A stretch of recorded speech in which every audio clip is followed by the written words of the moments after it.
Hi, welcome to the third episode of RGBdog Presents Volumetric Interviews. I'm Soyun from RGBdog. Volumetric Interviews is to introduce creatives who are building supportive communities with a great use of technology. Today we are with Roel and Luna, the directors at Studio Moniker. Hello. Hello. Hello. Hi, how are you? Good, looking forward. Thank you for inviting us here. Studio Moniker is an interactive design studio operating out of Amsterdam and was founded in 2012 by Luna Maurer, Roel Wouters and Jonathan Paki. Currently, the studio consists of a small team of 4 members which work with on commercial and cultural design projects while also investing time into projects that are autonomous and experimental in nature. Moniker specializes in a wide range of interactive media, from performative works and video to print. While developing their many projects, Moniker has fostered a unique approach that can be traced back to 2008 through their Conditional Design Manifesto, which we'll discuss later in more detail. Moniker critically engages with different forms of technology to understand the ways in which it permeates and subsequently shapes our everyday lives, often engaging with the public in this process. With many of their works attempt to create new modalities in how we interact across the multitude of digital domains, which can be playful and yet critical of the medium or technology explored. I am now excited to introduce the co-founders of Studio Moniker, Roel and Luna. Could you introduce a little bit about yourself individually, also outside of Studio Moniker? We met each other at the Sandberg Institute in the early 2000s, and then we already quickly were fascinated both by all the new technology that was coming up back then, the CD-ROMs and stuff. I think what I have and what Luna also have, we have a very broad interest, not per se only in technology, but very much also about what humans do, what they want, how they respond to technology, that kind of things. And that is something that is already from a very early age I was interested in that. And it still is very much around. I see.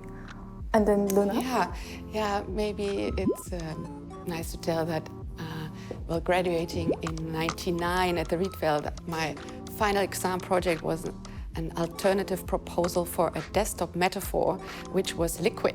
So I was making, with the help of a programmer, a sort of an interface where you could pull down the menu bar becoming chewing gum and folders becoming bubbles that you can pop. So basically I was very fascinated also what Roel just mentioned, how we deal with the machine, in which way the machine is becoming, or not physical, but the digital environment becoming physical or not. So that, and then making quite autonomous projects actually from the start. And later, when starting Moniker, we also did a lot of applied projects for clients, but always try to maintain our personal interest in that. Studio changes also. Yeah. I mean, I think that is also really good, because we sometimes think, okay, we are like the studio that has certain amount of employees and we produce projects, but we realize that throughout the years it doesn't really fit so well to us to have this consolidated way of working, and we're always looking for new ways and having more people to work with us. Yeah, I can imagine. So I understand it is like constantly changing studio, that it is not sticking to one system or something, but you really constantly reflect on how it functions and how you go forward also. So for me personally, I've been knowing Studio Moniker for such a long time, before I even came to the Netherlands, and I was looking at your works and I was like, wow, this is amazing. So I've been a big fan of you all, so it's a really special time for me. Especially also, you made a book in 2008, it's like a Conditional Design Manifesto, and then also Conditional Design game book. that was introduced to design schools also. So this conditional design that I found on the website, it's avoiding being restricted by the limitations of a medium and media you work with. So it's defining the conditions and rules of play that invite collaboration within a regulated process towards an unpredictable design or result. Yeah. It's like adaptability that it is talking about it. And it responds to the issue by being flexible in its approach. So the limitation is not a limitation, but it's a freedom at the same time. Could you elaborate more on that? Yeah, maybe before we really answer it, I think it's important to note that it was not really a Moniker project. It was all happening before Moniker actually started. And it was also co-coined together with Ada Paulus and Jonathan Pucky. And only after that we started the studio. So.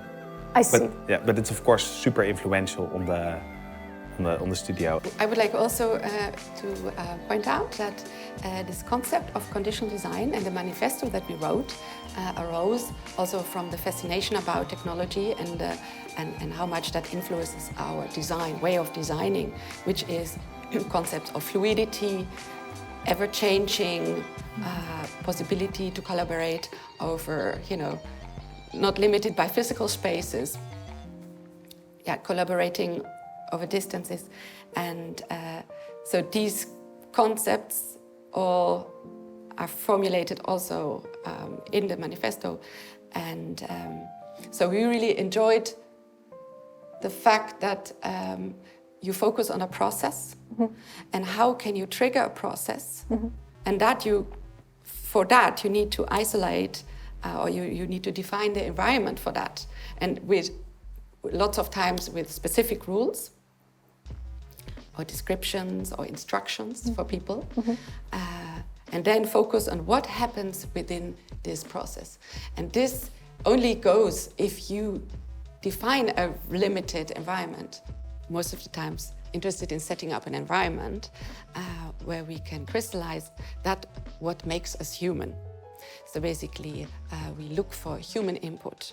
So not the data from a machine or something as input, but human interaction. So therefore, we give people instructions, for example, and then we would observe how do people behave within these limitations. And we discover lots of, obviously what you mentioned, creativity, or like freedom that you feel within the limitation, that spark new ideas. Yeah, and I think it was also a bit back then. I mean, now, of course, these things sound more or less like common practice. Not per se, but I think it's way more common practice than it was back then, where I think design was often regarded as like, let's say, an author thing, where somebody had a specific personal style and a very specific way of presenting himself or his work or her work. And we felt that like this new technology and all these new networks and connections somehow demanded a completely different way of looking at our practice. And we thought, okay, but now it doesn't really make sense to become as a sort of ego or as an author always sort of defining the end result. We should come up somehow with systems that maybe can lead to co-creation, or not so much about like this personal front. And we thought it's more about the design of these playing fields rather than designing the output. And I think that was for us, when we slowly sort of thought, okay, that's a nice way of looking at our field, was really liberating, because it was not so much anymore about like protagonist. It was more about like creating something where something can happen within. And I think that thought is still super relevant today, also how we are now looking at. But we'll probably come to that later, like educational systems and all these kind of things. Yeah. I see. Then, do you think this principle of conditional design is adapted to your projects, like how you manage your project until now? Yeah, I think very often it's very visible. Like we really, I mean, especially like the lots of works that people, that you could say the studio is known for, is like this sort of participatory things where lots of people collaborate on something. What we also try now, because we try also not to make only digital participatory works. That is another reason, maybe we can get to that later. but also bring that back again to the physical environment, you know, maybe even with actors or with other physical space related installations. We also try to apply it there. Well, we are also like more and more interested in like very specific personal narratives or dramatic things. So we're also trying to, and that is basically, you could say, a bit the playing field now, where we debate on a lot. How can we get this, let's say, more specific human details or smaller stories, or really a story, like a narrative inside projects? And that is very new, and we are very excited about it. We also try to write every now and then, and we're sort of busy with that kind of substance. I think it's like a core characteristics from Studio Moniker. That's how I understand it. Like, it is digital, it's working with digital materials, but it is very human also at the same time. And also you involve physical environment, like you said. In the music video, also the work that we will introduce just now about the big building and touch. The touch for luck. So Studio Moniker has a lot of fascinating and interesting works, but we don't have enough time, so we are gonna introduce a couple of them for today. And the first work I would like to introduce is A Touch for Luck, a multiplayer art game. That it was presented at M+ in Hong Kong, right? Curators of M+, this new museum for contemporary culture, really huge museum, invited us to make a work for their facade. So the museum is a big building built by Herzog and de Meuron, and one side of this building is a huge LED facade with more than 7,000 lamps. So it's really like 2 meters long and 100 meters high. So that was very an honor for us, and it was also the first digital work they commissioned for the facade, for the opening of the museum. So there was not a low pressure, you could say, and their request was, or why they asked us, that they wanted to give the facade to the public of Hong Kong. So they wanted the public of Hong Kong be part of the facade, so that they also would embrace this facade and this technology. So initially, obviously, they wanted to have a participatory artwork, but when we make these artworks, somehow the participant needs to do something, write something, draw something, upload and take an image, and that was very difficult because of moderation purposes. And there's so little freedom what you can say and do. So there was quite a lot of loops until we got to a concept that we also really like now, but where we asked. So the idea is that as soon as you touch your phone, you become visible on the big screen in Hong Kong. And so people, as soon as they would touch their phone, would meet each other on the facade. And you turn, in this case, in this project, you turn into a little fish. And your fish grows the longer you touch your phone. So basically, we introduced the concept of how we are all connected to our phones and addicted to our phones, and how big corporations make us even more addicted to the phones. And we play with all those little mechanisms of social media. So your fish, you can count your fish friends, and you get likes, and you become, at one point, you get a camera to take selfie shots of your fish. So you grow over time the longer you touch your phone, and you need to touch it for 3 hours until to reach the end. But you earn untouched time. So you earn, the longer you touch your phone, you earn time that you can lift your finger from the phone. Without the fish dying. Yeah.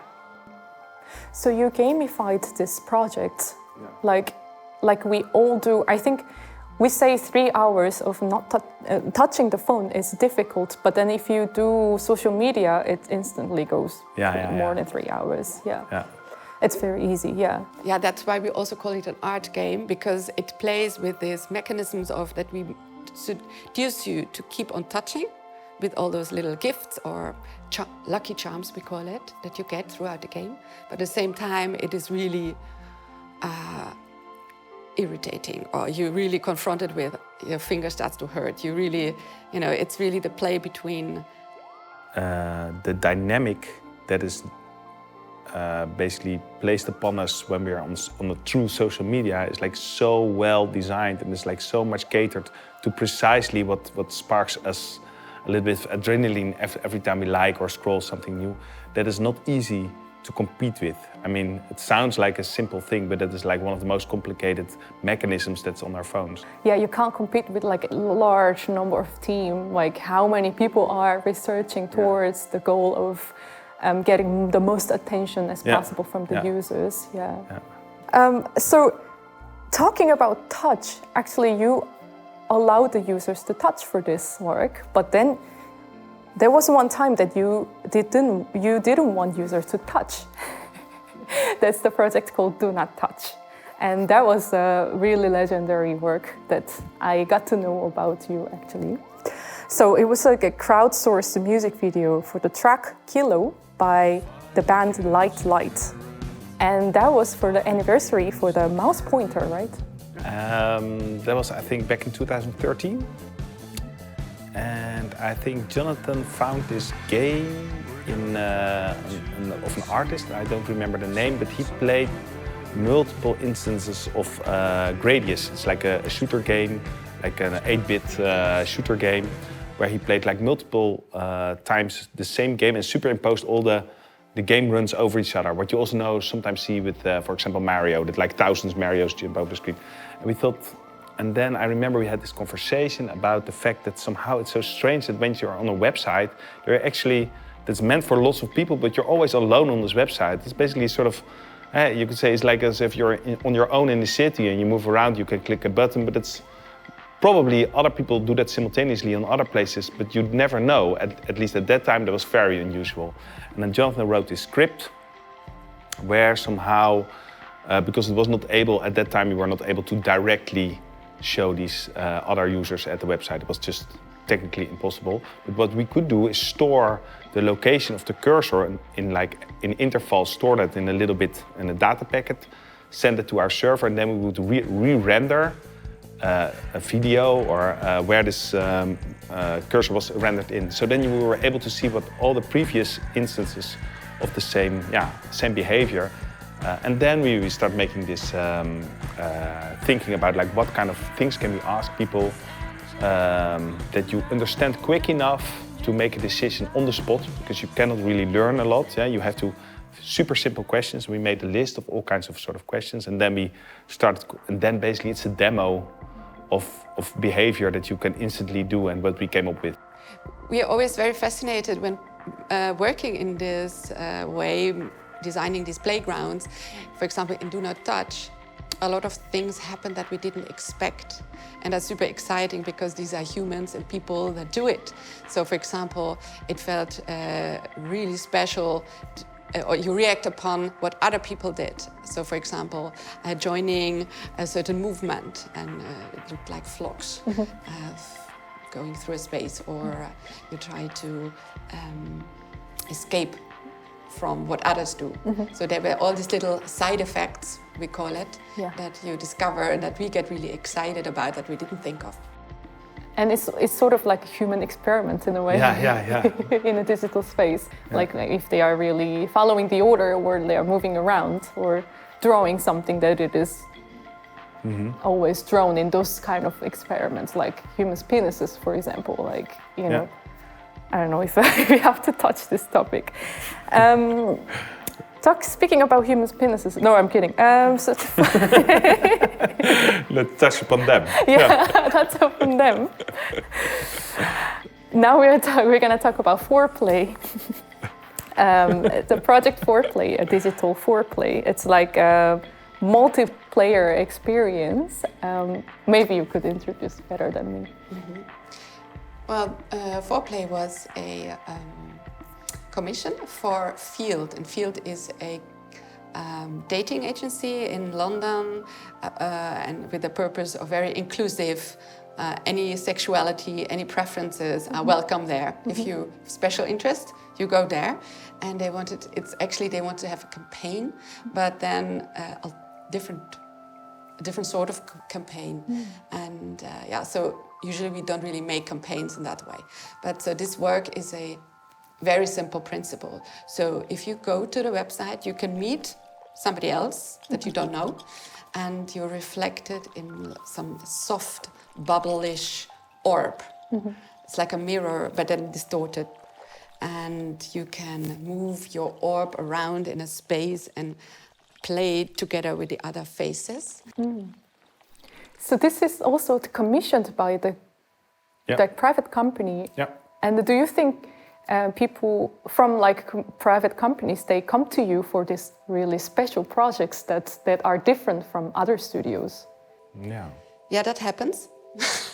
But it doesn't happen that much, to be honest, because lots of times I think big companies they go to agencies rather, but what happens is that agencies again come to us and ask us, hey, do you have ideas, or they want to have something based on an idea we had. Companies, they want to know what they get, so they have a budget and they want to have some measurable results. And then often with the things that we do, they are especially, once they're there, they're sort of obvious. You think, okay, this is it. But before it is made, then it actually doesn't really exist. So then it's super hard to sell. And then we really have to somehow really convince them in ways that are often, for all parties, not super satisfying, because they have to go with our heads. And, is it really possible? And that is difficult. So, but on the other hand, we also really like it, and also very grateful for companies who actually then have the guts to sort of invest in this, and that's super special always when that happens. So this project really, I find it highlighted our narrow perspective when it comes to the building online platforms, and the importance of experimentation in the way that we use digital technologies to communicate and interact with others. So the platforms that extended beyond the norm, for example. So when you imagine this digital space and interacting with each other, you always easily imagine the 3D space, you walk around and then first person point of view. But then what if we can imagine something else? In the pandemic, we had an online party with my friend Daniel, who is a creative developer in Utrecht. And then he made this platform that people can connect to a Spotify playlist, and then you can listen to the music at the same time. But then your camera is watching you, and you are in the dance floor as sticks. So it's just a stick without your face. So it's really, really cool, because you don't have to think how you look to the audience. You just have to dance crazy, because then your stick looks crazy, The funny thing that I figured was I was dancing in the dance floor like this, and then it was getting more crowded, and then there were more and more sticks. And then there was somebody on the dance floor coming next to me as a stick, and then my arm was sort of touching the other person's arm, and I thought, I don't know if it's comfortable for me. You felt that. That's funny, And then I thought, this is so funny, because everyone had different colors. And how?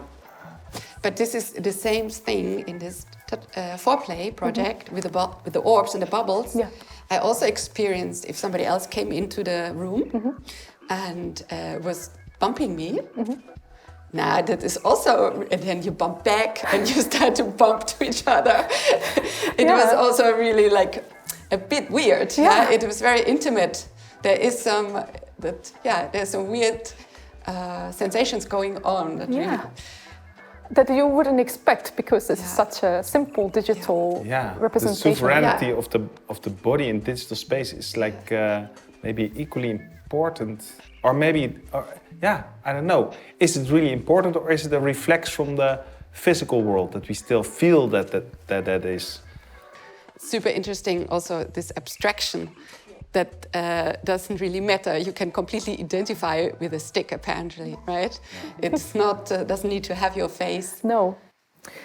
So it's interesting how this sensual knowledges can be translated differently in the digital domain. And this one is specifically talking about touch and intimacy, But your projects are not only for adults, they are also projects that for children as well. But then they are also very intimate in a way. So this project called Ever Since You Died, Tool for Children's Secrets. Ever Since You Died was a commission from a Dutch TV series called Clockhouse, and they came to us. They wanted to have a tool. Instead of only making a TV series, they wanted to have a tool for kids that they can express their worries and their sorrows and their thoughts. That is a little bit intimate, as you introduced it. I think also quite crucial part of this project is that you have to finish the sentence. Just for these simple sentences that the kids have to write, it worked really well. Yeah, so it's not like here, tell all your problems, but it's just a very limited amount of space, again, that we give to them. And then they press enter, and then the little leaf that they know flies off into this cloud. That was also the goal of the program, that you also feel how other kids deal with this. You're not alone. Kids, they often feel a lot of anger also. They don't only feel sad, but there's also a lot of aggression and anger when they died. And there's not so much space for that inside like traditional, let's say, mourning rituals. Mm-hmm. And they said like, they thought that we could maybe provide also for that kind of feeling that is like often a bit neglected, also because it's so difficult. And then we also found out that people are sometimes not a lot, but often really write like super angry messages. And I think that's super sweet, because where else do you go with that feeling? And it's very sincere. Before this project, we did another similar project, and it was also running for years. It was more about like divorce between parents, and like similar. Complex, you can imagine similar complex emotions occur. Yeah, it makes sense because the children these days, they grow up with these digital devices instead of like, I remember when I was younger, I wrote a lot of letters to people, friends, but in this case they write less and less on paper, and they are more familiar with digital devices growing up. Like I mentioned at the beginning, like a lot of project of yours is like dealing with human interactions. So you really trigger the interaction of the audience and make sure that it happens positively in the digital space. The project that we're going to talk about now is virtual reality. So the project called Figurable Virtual Embodiment. And that's like an ongoing research project by Jay Paris, Alexandra Barankova and Studio Moniker. Could you introduce me more about it? Yeah, Jay and Alex, they are two colleagues of us that we get to know already some years ago. And then we were just thinking about, talking about video games. We were playing Overcooked, I think, like sort of. And then we were talking about the fact that it's so strange that always when you're playing games, that the main character of the game is always in the center of the universe. That somehow that is all about like somehow you could say depleting or exploiting the game world around you in order to grow. That is in like 99% of all the games true. And they were fantasizing about like alternative game mechanics, because somehow we were thinking like, is this like a result of how we see ourselves as humans in the world? Or is this a model, does it work the other way? Is this what we teach our kids? Like you are in the center and basically you have to grab everything in order to grow. We think of our bodies as something that's really our own. That's something that's us. And we don't think about the fact that maybe our gestures or the way we look at our hands or we move our hands are also quantifiable potentially.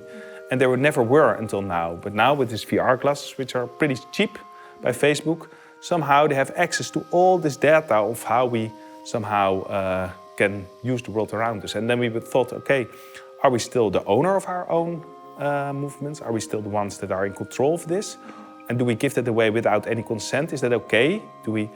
And then we made this project about these arms that somehow are yours, but also could do could do other things and could interact in ways that are unexpected. Yeah, we were doing in the research also a lot of experimentation with hand detection. That is in VR relatively new, and the physicality and the physics that what the hands can do. And do they feel they belong to you or not once they crawl away on the floor? You know, and then you can control the hand, although it's over there. you know, the arm and your movement that you do here, but you see it disconnected from your body. I can think of like out-of-body experience. That's like normally we hear it from people like back in the days, like, oh, I was looking at myself on the bed. Now it is possible with VR Google. So our body is the only one that we can own and possess, right? And then now we are talking about how do I look and how like relating the world within me, like connected to myself. At the same time, these technologies that are enabling us to be someone else's in the digital space or find different ways to relate with others. Like you said, like you cut your arms and then your body is now out of your hand and then it's on someone else. So it's like throwing all these different perspectives to understand the world connected to you. So in the near future, I believe that really leads us to understand each other more.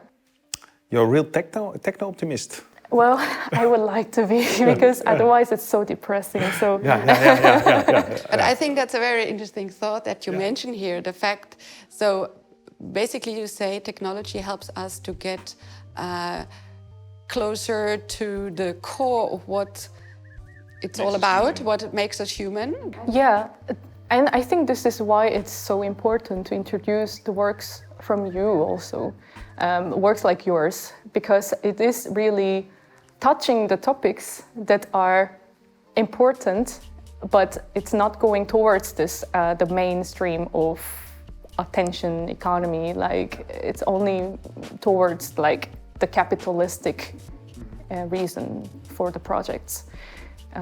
So I'm happy to introduce it here. For the last project I would like to introduce, it's called paperstorm.it, which is quite activistic tool. Paperstorm was a project we got asked by Mozilla Foundation, and Mozilla Foundation is a foundation that you know probably from the browser Firefox, and they are fighting for the open web.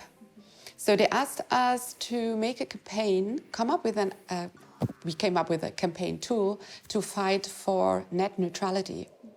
So as you just mentioned, we had this idea that we know from history to drop this bomb in the air. And leaflet bomb, right? Yes, leaflets on the ground, airborne leaflet propaganda. And so we thought, can we do that with in a digital way? So we had this idea if everybody with each click could drop a leaflet, and then we could cover the ground, the digital ground, like Google Earth, all full with papers. So this super small, simple idea, we realized they also really liked it, and it was not super easy to make, but we managed to make it. We didn't use Google Maps then, but another map provider. And so the idea was that with each click, one leaflet drops. And so we need thousands and thousands of people clicking. Yeah, and that was also at one point became a bit problematic for even for Mozilla, because they are all the way in for freedom of expression and an open web, but simultaneously there's always a limit. Mm-hmm. There's always like a borderway thing, like, well, okay, this is really, we don't want, like, although it's about freedom of speech, we don't want swastikas everywhere. And so we also, while we already launched, we had to build in this moderation tool for them to quickly cover up. And what is also the case, I mean, this moderation is really a big topic online, but that it was also self-censoring, so this community using it, so it was not only Mozilla, one person trying to go over the globe, but you saw also other people continued on the drawings of other people and modified it or changed it to do something completely different or enlarged it or, So in the end, the community took initiatives themselves. Totally, yeah. But it's also, it was really not nice, certain things, but it was not as, evil as in other digital spaces where you can post pictures that are so going, because it is a pixel drawing, in fact. No, and I think that is also an interesting thing to mention, that it's not about, I think it's not, in the end, it's not about us as human beings, that whether we are good or bad. It's actually the systems we design, the tools we design, that trigger specific behavior. And I think we often really do that, try to do that carefully in a way that it somehow, at least that we aim for sort of, although sometimes fails as well, but at least we aim for like true connections. And what we see in like, for example, Instagram or Facebook, their incentive is not to somehow create a social connection. Their intention is to, to stay as long as possible on the screen and therefore show extreme information, and that they can then amplify it all the time.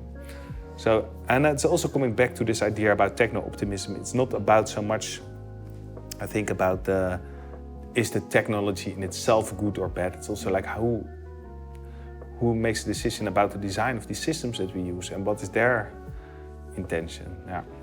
Young designers feel empowered too, is that they feel they somehow also have a voice in this field, that they can come up with systems of themselves, and they should also really try and make their own alternate, let's say, designs or systems where things can happen within, rather than first commit to another platform that is not yours and you don't define the rules, and then try to somehow express yourself within that kind of platforms. Mm-hmm. So that is what always I find super hopeful if somebody starts, like you guys, you start like your own platform, and so that is what I like. But I see also the hurdles, and I also see that it becomes increasingly difficult to compete with an experience like Instagram or TikTok. Mm-hmm.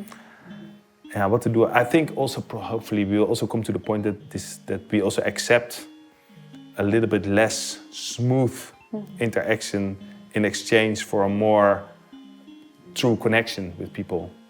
I think it's also interesting to see that with technology we always try to bring solutions to things that we don't like.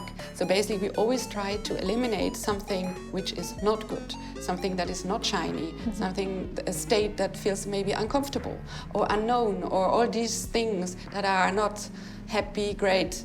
And this problem of technology solving solutions, this point of view I'm getting also a little bit fed up with.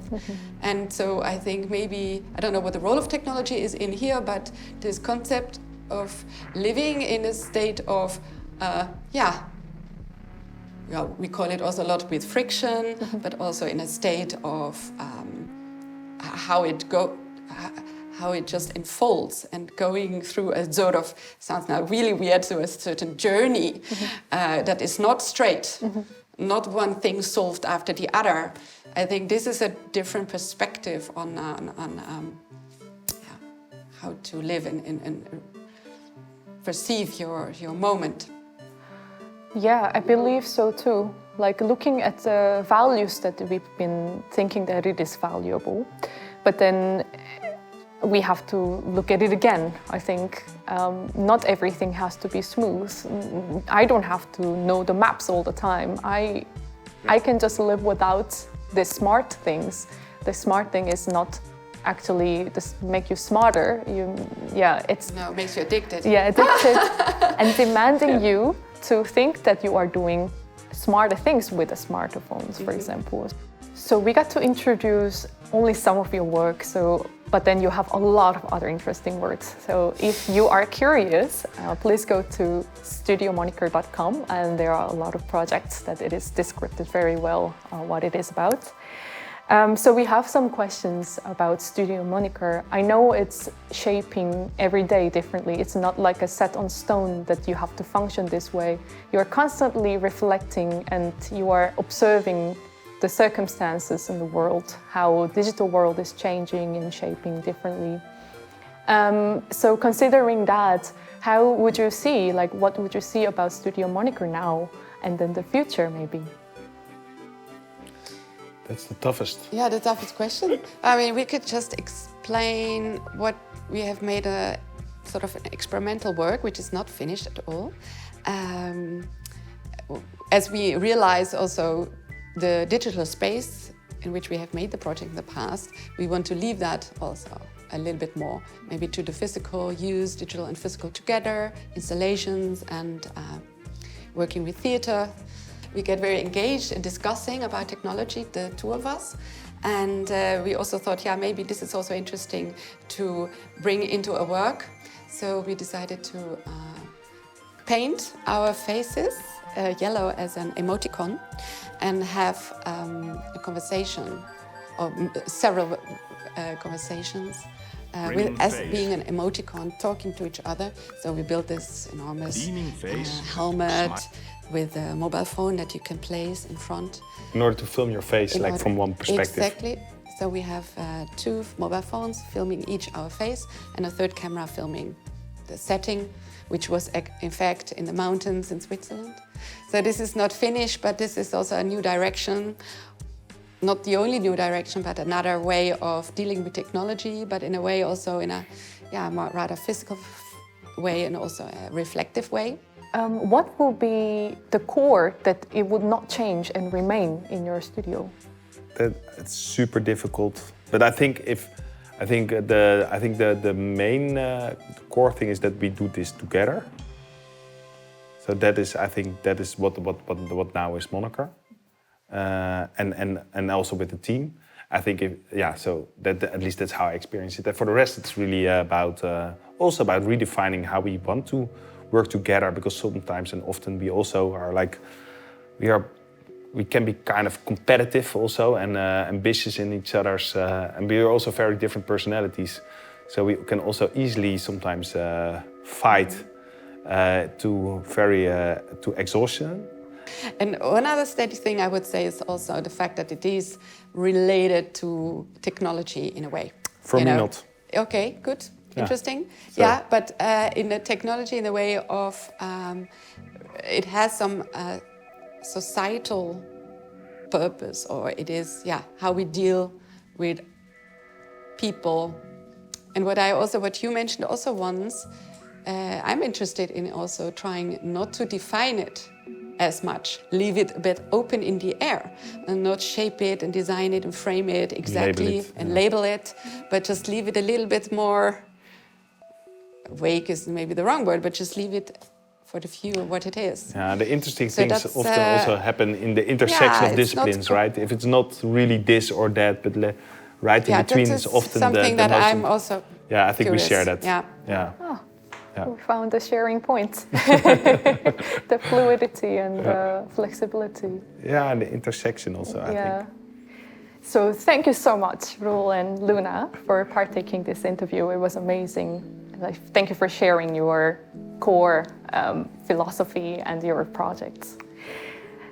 And it was a great opportunity to discuss both of your creative process and also as well as how we can think about facilitating digital interactions in such a rapidly changing cultural and technological environment. Yeah. And how we can be critical yet have fun in exploring various technologies and mediums, and the power of constructing limitation that accentuate the explorative process, so learning more with less. Beautiful said. Thank you so much. Thank you. So thank you for watching, everyone. So if you are curious about the past episode and the future episode about volumetric interviews, please follow RGBdog's Instagram and also Crea's YouTube channel for following up. Thank you for watching, everyone, and I hope to see you next time. Bye! Up, down. Was what?